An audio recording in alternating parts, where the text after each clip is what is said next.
He's been in train spotting,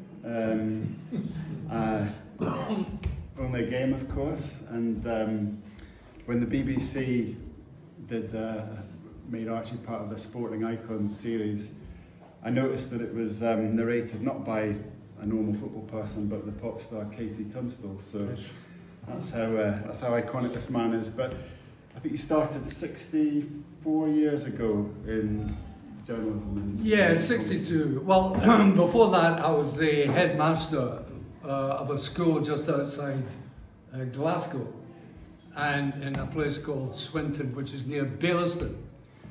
And one day I went into the classroom and I saw a teacher trying to organise a nativity play. The thing is, the third shepherd was kicking the Virgin Mary on the shin, and things were going awry. So I decided to go back home and write about this, sent it to the BBC. They replied, they loved it, and said, would you come in and read it? Which I did. And that encouraged me to write short stories for the BBC. Nothing to do with sport, just short stories. And in the second story I was reading, somebody heard me, came in, never saw him again in my career in the BBC, and said, would you like to go to a game and come back and report it, we'll hear how you sound, which I did. And they signed me up. The first game I did was on that fateful weekend when the Americans had decided they would attack Cuba. And so we're scared of nuclear war actually going. I don't know whether you can think back to those days. It was incredible. 1962, that fateful weekend. So I had a choice. What would I like for the rest of that day as I set out? A Third World War or watching Hamilton playing Stennismuir? I thought in balance maybe Hamilton and Stennismuir would be the best choice. So on I went and did that. The first person I met, BBC sent a taxi for me, I couldn't believe this. Humble teacher sending a taxi to get me back to the studio for the first time.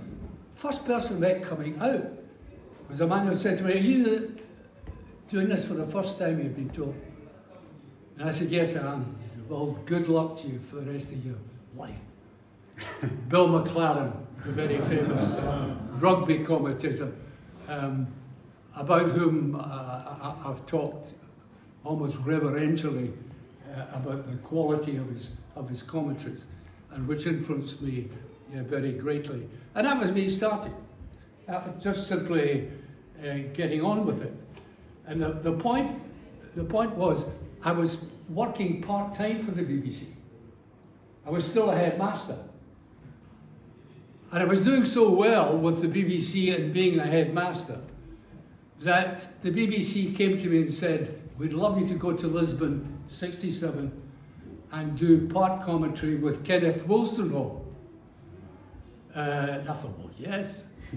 So I wrote a letter to John S. McEwen, I always remember his name, Director of Education for Lanarkshire, and explained the whole system to him.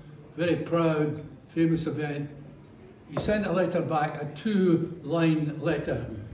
I won't tell you exactly what he said, but nothing doing was the message. So I wasn't going to go. Into my school, accidentally, coincidentally, came a man whom I had worked for. I don't want to get into politics tonight, it's just that he was Jimmy Davidson, the Labour MP, and I had done some stuff for him, and I said to him, I'm not going to Lisbon. The Director of Education won't allow me. He said, leave it with me. Because I knew he was a Celtic supporter. When I did the commentaries at Celtic Park, it's in the place they called the Jungle, I could look across and I could see him actually getting into the director's box. So that's why I put it to him. Off I went. A letter came in. Oh, I'll tell you, the reason why Jimmy Hamilton, his name was, Jimmy Hamilton had said my wife was a qualified teacher and she would take over the school while I was enjoying myself in Lisbon. And that's why they let me go. And of course I went eventually to that famous event and did not so much as I thought I would do with Kenneth Wolstenholme, because I was an innocent abroad, and Network wanted their man to do the main thing as he did. And I only put in occasional things, comments, which eventually I think were cut out, the whole thing. So eventually that was me off and running. I think you're being modest there though, Archie, because I believe you were one of the first people onto the pitch to meet Jock Stein, apart from obviously the celebrating team. I tried to go in there, and I had part of my shirt ripped off.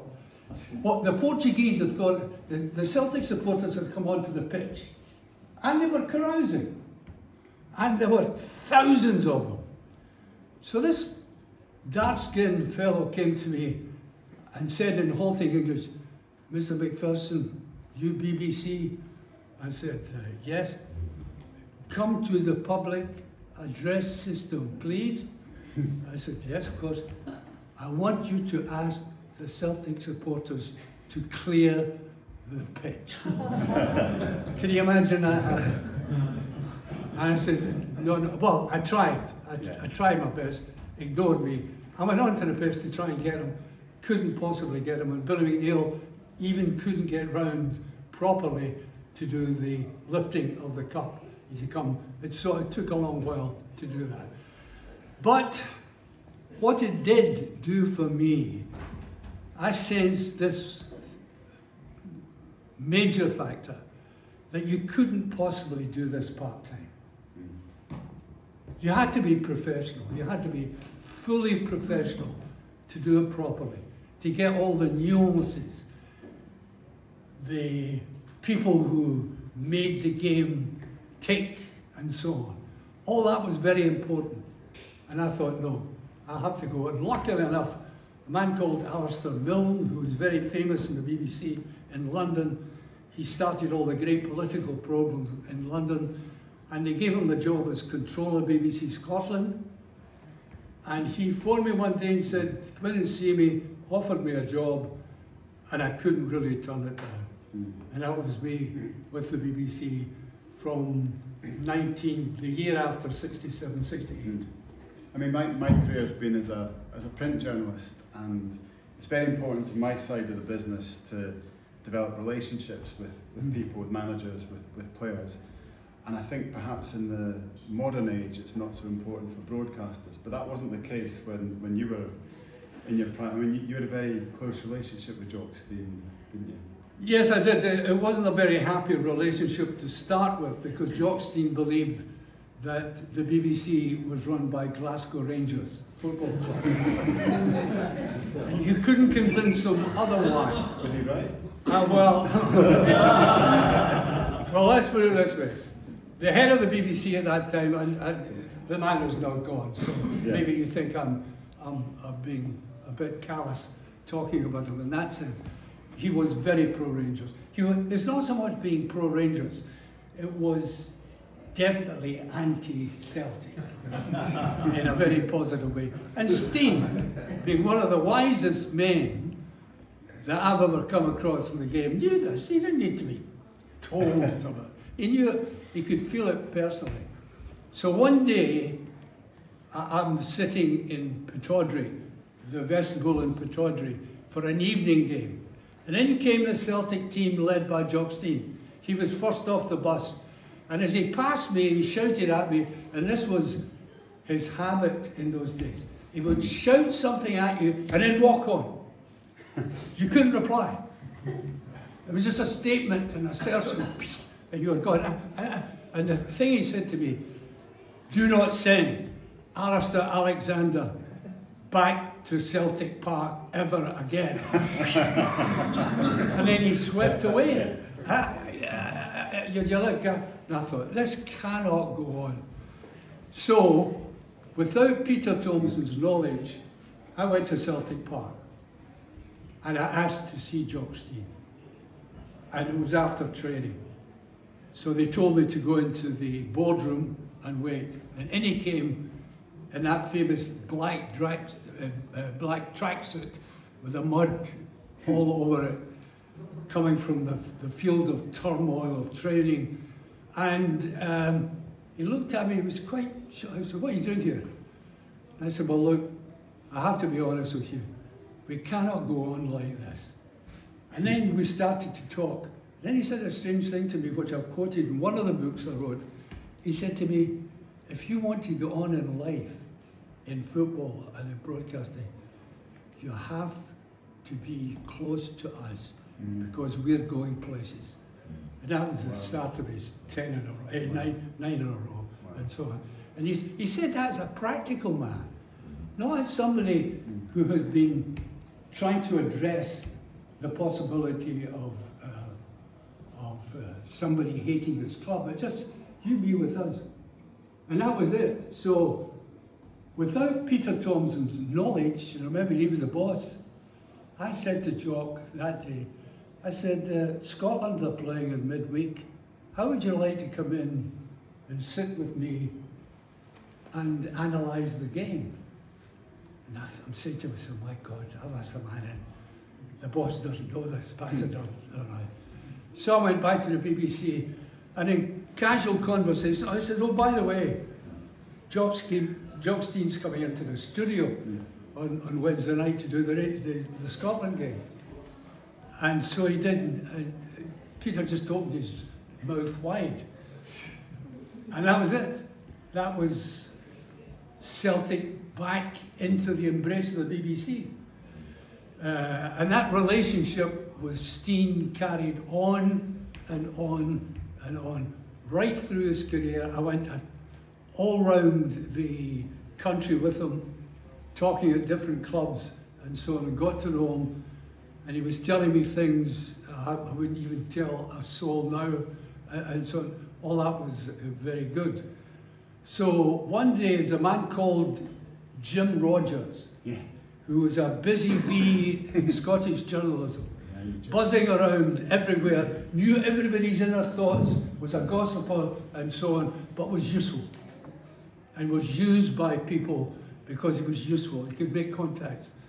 So he said to me, "The big man wants to talk to you." And the big man was always Stein. This time he had left Celtic and was down in Leeds with Leeds. And I said, "What does he want?" He said, "Give him a phone." And he gave me this number. So I phoned this number, and I heard no one saying, "Hello."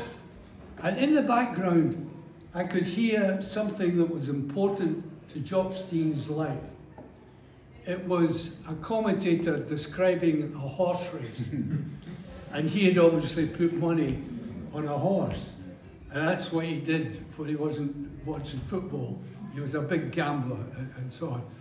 He said, "What are you doing tonight?" I said, "What do you mean?" He said, "Where are you tonight?" And I said, "I'm at Ibrox. I'm doing a report into the studio about this game that Rangers playing. I can't remember the game, doesn't matter." He said, "Oh, is that so?" He said, "How about you?" This is just for BBC Scotland, by the way, not for network. He said, "How about you say," and he's obviously lying in his bed, thinking about his future, knowing that he hated being in England, knowing that Ali MacLeod was like that, Scotland looking for a new manager.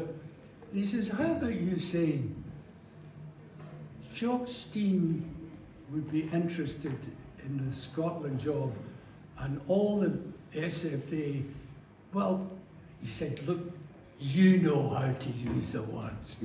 You can find the words." So I phoned network, not just BBC Scotland. Harry Carpenter had me in the top of the programme.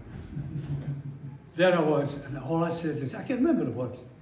I said, "Tonight, after all the conjecture, I can tell you the SFA only need to lift the telephone, phone Leeds, and they'll have Jock Stein as the next Scotland manager." Oh, all over. Phones going, everything else. Following morning, I'm in my bed, the phone goes, and I put it down, somebody trying to get me about the Steen story. And then I turned on the radio, and I heard one of the sports presenters saying, and now we're going over to Leeds to talk to Mr. Jock Steen. And this is how it went. He said, Mr. Steen, Archie Macpherson last night said, you'll be the next Scotland manager. You know what these people are. They make things up. You know, it's just a guess. So 2 weeks later, he was a Scotland manager. So in that sense, I was close to him, yes. Yes, yes. I mean,